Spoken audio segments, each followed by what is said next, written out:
నమస్తే అన్న అందరికీ నమస్కారం. కువైట్లోని ఒక ఇంట్లో భారతీయ మహిళ ఆంధ్రప్రదేశ్ రాష్ట్రానికి చెందిన మహిళ మనం చూసుకుంటే చిక్కుకుని పోయిందనమాట. ఏజెంట్ మాటలు నమ్మి కువైట్ దేశానికి అయితే ఒక మహిళ రావడం జరిగింది. పీలేరుకు చెందిన కరీముల్లా అనే ఏజెంట్ ఎవరైతే ఉన్నారో ఆయన ద్వారా వీసా తీసుకుని ఆమె అయితే కువైట్కి రావడం జరిగింది. అలాగే ఏజెంట్ కువైట్కి పంపించే ముందు అక్కడ నువ్వు మూడవ పని మనిషి అని చెప్పేసి ఆల్రెడీ ఇద్దరు ఉన్నారు, నువ్వు మూడవ దానివి అవుతావు, అక్కడ పని తక్కువగా ఉంటుంది, నీ పని ఏంటంటే కానీ క్లీనింగ్ ఒక్కటే అని చెప్పడం జరిగిందనమాట. అలాగే అతడి యొక్క మాటలు నమ్మి ఆమె అయితే కువైట్కి రావడం జరిగింది. కువైట్కి వచ్చిన తర్వాత కువైట్ ఇంట్లో మనం చూసుకుంటే ఎటువంటి పని మనుషులు లేరనమాట. ఈ ఒక్క మహిళ అనమాట. ఈ ఒక్క మహిళే మనం చూసుకుంటే ఇల్లు క్లీన్ చేసుకోవాలి, వంట చేయాలి, మొత్తం ఇంటి పని ఏదైతే ఉందో మొత్తం బాత్రూంల దగ్గర నుంచి అన్నీ ఈమె కడిగి అన్ని మొత్తం పనులు అయితే ఈమె పిల్లలను చూసుకునే దగ్గర నుంచి మొత్తం ఈమె చేయాల్సి వస్తుందన్నమాట. అలాగే ఇంట్లో కుటుంబ సభ్యులు 12 మంది ఉన్నారని చెప్పేసి 35,000 రూపాయలు జీతం అని చెప్పేసి ఒక నెల 24,000 రూపాయలు, ఇంకొక నెల 29,000 రూపాయలు ఇచ్చారని చెప్పేసి, అలాగే ఆమె కువైట్కు ఎందుకు వచ్చిందంటే కానీ ఆమెకు 3 పిల్లలు ఉన్నారని చెప్పేసి, పిల్లల భవిష్యత్తు కోసం వచ్చాను, నా భర్త ఆటో నడుపుకుంటూ జీవనం సాగిస్తూ ఉన్నారు, ఇటీవల అతనికి చెయ్యి విరగడంతో ఒక రవ ఆపరేషన్ జరిగిందని చెప్పేసి అతను పని చేయలేకపోవడంతో నేను కువైట్కు రావాల్సి వచ్చింది.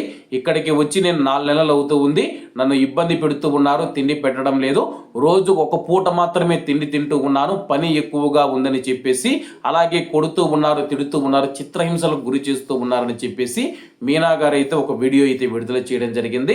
కాబట్టి కువైట్లో ఉన్న మన భారతీయులు ఎవరైతే ఉన్నారో తెలుగు సంఘాలు కావచ్చు, ముఖ్యంగా ఇండియన్ ఎంబసీ దృష్టికి తీసుకువెళ్ళి ఆ మహిళ ఎక్కడ ఉన్నా సరే కానీ ఆమెను క్షేమంగా ఇండియాకు పంపించాలని చెప్పేసి ప్రతి ఒక్కరిని అయితే కోరుకుంటూ ఉన్నారన్నమాట. ఎందుకంటే దేశానికి వచ్చి ఒక భారతీయ మహిళ మనం చూసుకుంటే ఇబ్బందులు పడుతూ ఉంది.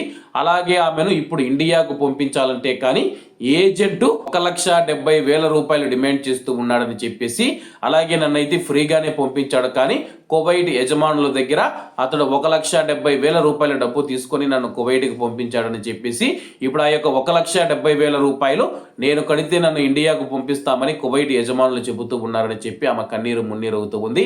అలాగే కువైట్కు కొత్తగా వెళ్ళే ఆడవాళ్ళు కానీ, అలాగే మీనా గారు మీరు ఈ వీడియో చూస్తూ ఉంటే కానీ నేను మీకు కూడా తెలియజేస్తూ ఉన్నాను, కువైట్ ఇంట్లోకి వెళ్ళిన తర్వాత 6 నెలల సమయం అయితే గ్రేస్ పీరియడ్ అయితే ఉంటుందన్నమాట. ఆ 6 నెలలు కానీ మీరు పని చేస్తే కానీ మీరు ఒక్క రూపాయి కూడా చెల్లించవలసిన అవసరం లేదు. ఇప్పుడు 4 నెలలు ఎలాగో పని చేశారు, ఇంకొక 2 నెలలు పని చేస్తే కానీ మీరు 1,70,000 రూపాయలలో ఒక్క పైసా కూడా మీరు చెల్లించవలసిన అవసరం లేదు కువైట్ చట్టాల ప్రకారం.